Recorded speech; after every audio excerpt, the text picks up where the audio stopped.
adalah gembalaku, takkan kekurangan aku. Ia membaringkan aku di padang berumput hijau. Saudara-saudari yang terkasih di dalam Kristus, selamat pagi. Salam jumpa lagi dalam Sabda Siap Saji Senin 14 Maret 2022, hari biasa pekan kedua Prapaskah. Marilah kita berdoa dalam nama Bapa, Putra, dan Roh Kudus. Amin.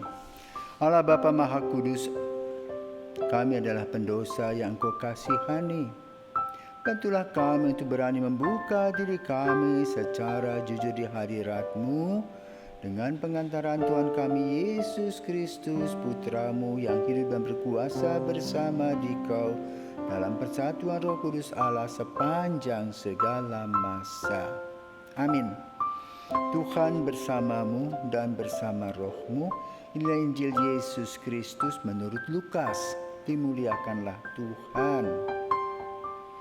Lukas bab 6 ayat 36 sampai 38. Yesus berkata kepada murid-muridnya, hendaklah kamu murah hati, sebagaimana Bapamu adalah murah hati. Janganlah kamu menghakimi, maka kamu pun tidak akan dihakimi.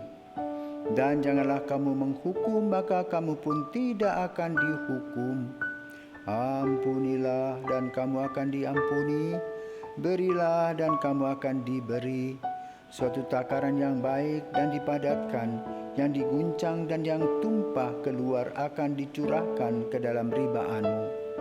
Sebab ukuran yang kamu pakai untuk mengukur akan diukurkan kepadamu. Demikianlah sabda Tuhan, terpujilah Kristus. Saudaraku terkasih, seorang anak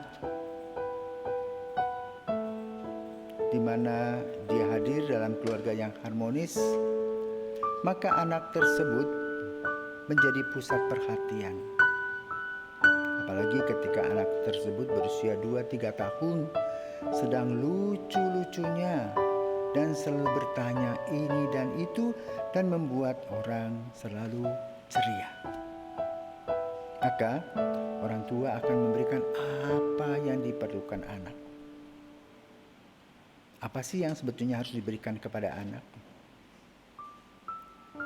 Orang tua harus membuat satu program. Pertama, kesehatan jasmani dan kesehatan rohani. Bagaimana kesehatan jasmani diterjemahkan? Ya, anak makan, minum, punya sandang, punya pangan, makan 4 sehat, 5 sempurna. Hidup dalam satu kegembiraan, sehingga anak bisa tumbuh secara jasmani dengan baik. Kedua, secara rohani, anak diberikan nilai-nilai iman sejak dini, mengenal siapakah Tuhan. Maka lalu contoh-contoh yang diberikan kepada mereka adalah contoh-contoh keseharian, di mana orang tua selalu perhatikan anak. Kalau anak sakit, maka orang tua berusaha untuk memberikan apa yang terbaik yang bisa dimakan oleh anak, berbagai macam cara dan akal.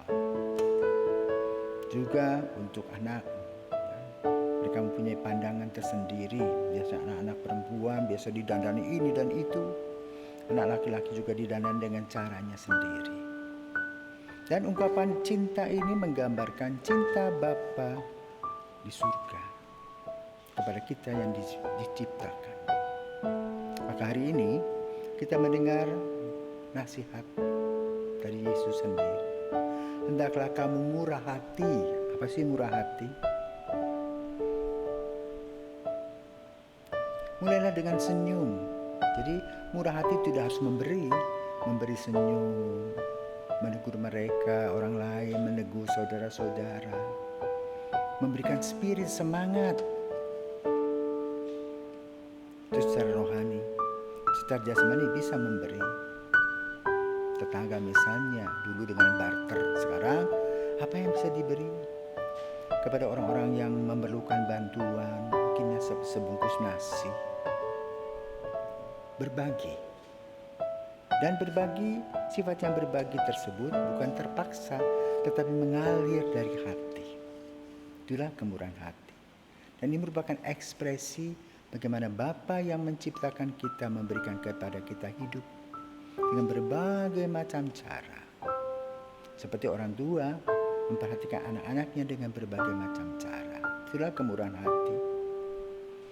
Kedua, jangan menghakimi. Menghakimi dalam arti apa? Menuduh. Melihat dulu masalahnya dan bertanya kenapa hal itu terjadi.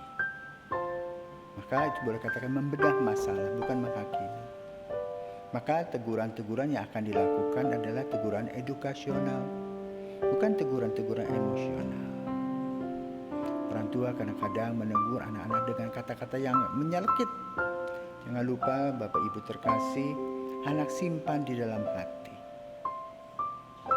Dan itu dibawa sampai tua, sakit hati tadi. Apalagi kalau kita menuduh anak mencuri. Itu dosa itu.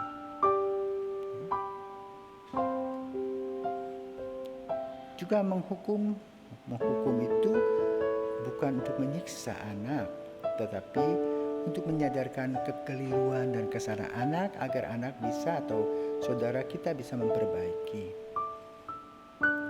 Maka ada hakim dan sebagainya itu dimaksudkan untuk sebuah tatanan dalam kehidupan. Kita sebagai seorang Kristiani diajarkan untuk belajar mengampuni.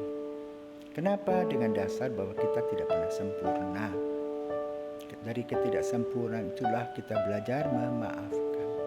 Karena kita juga sadar bahwa kita tidak pernah sempurna dan pada satu waktu kita juga mempunyai kesalahan. Dan sini Yesus mengajarkan kepada para murid. Demikian pula kalau punya rezeki berbagi, bukan simpan sendiri. Karena apa yang kita lakukan akan berbuah, apalagi bagi keluarga yang punya anak. Kita tidak tahu anak-anak itu akan kemana pada waktunya. Tetapi kalau kita berbuat baik kepada anak-anak orang lain, kepada orang-orang lain, nanti ketika anak juga pergi dari rumah, harus merantau, maka banyak berkat dan rezeki yang mereka dapatkan. Boleh katakan, tanpa disadari kita menanam nilai-nilai kasih. Dan Tuhan akan memberikan nilai-nilai kasih tersebut ketika anak-anak kita memerlukannya. Maka mari kita belajar tetap murah hati. Kita tidak pernah akan miskin karena kita memberi. Semoga Tuhan memberkati kita.